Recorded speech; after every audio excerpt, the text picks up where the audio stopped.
အင်းအခုချိန်ကစပြီးငါတို့ကနေမယားတွေပဲငါ့ကိုအရန်ကြီးရိုးရိုးသေးသေးခေါ်နေစရာမလိုပါဘူးဒါဆိုရှင့်ကိုဘယ်လိုခေါ်ရမလဲ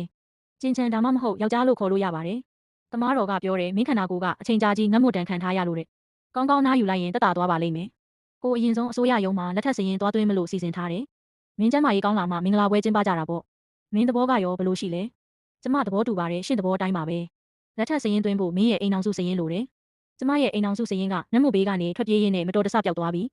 ရပါတယ်ကိုကိုသာတာဝန်ပေးလိုက်မင်းအခုအနားယူလိုက်ဦးတောက်ပေါင်အပေါင်အတော်စီလာကြပါဦးအတော်နိုးလာပြီပဲ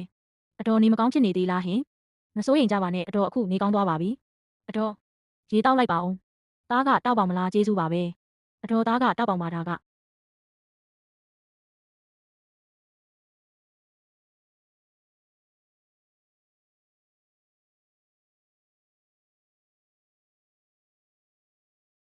နေမကောင်းဖြစ်နေသေးလားဟင်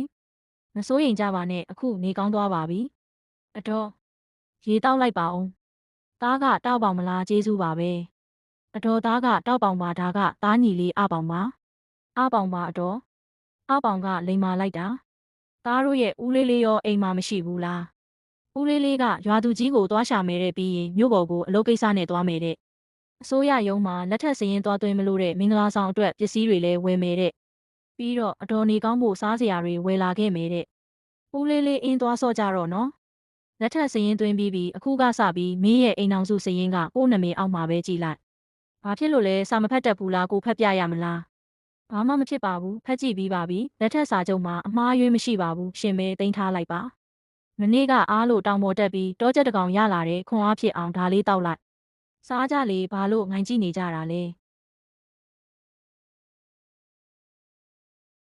မနေ့ကအားလို့တောင်ပေါ်တက်ပြီးတောကျက်တကောင်ရလာတယ်ခွန်အားဖြစ်အောင်ဒါလေးတောက်လိုက်စားကြလေဘာလို့ငိုင်းကြည့်နေကြတာလဲအတော်လေးစုပြုတ်ကအရန်ကောင်းတာပဲအိမ်မှာအခြေအနေမဆိုးတာအံ့ဩစရာမရှိဘူးဒါပေမဲ့ကလေးနှစ်ယောက်ကတော့ဖြူရော်ပြီးပိန်လှီနေတယ်သူအလောတကြီးလက်ထပ်လိုက်ရတာကသူ့မိသားစုတစ်ခုလုံးကိုငတ်မှုမှုကနေကယ်တင်ဖို့အတွက်ကိုဦးလေးလေးဘာလို့သားတို့အခန်းထဲရောက်နေတာလဲ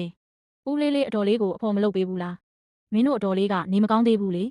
ဦးလေးသွားရင်သူ့ကိုအနှောက်အယှက်ဖြစ်မှာပေါ့ဦးလေးလေးညဘက်ဟောက်မှမဟုတ်တာအဲ့ရင်လည်းမလူးလွန်ဘူးလေအတော်လေးကိုအနှောက်အယှက်မဖြစ်စေပါဘူးပြီးတော့ဦးလေးလေးသားချဲ့တံကိုမေးကြည့်ဘူးလေ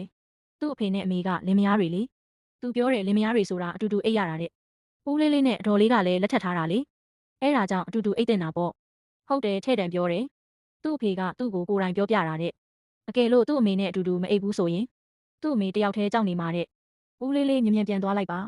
သားတို့ညီကိုနှစ်ယောက်ရှိတယ်လေ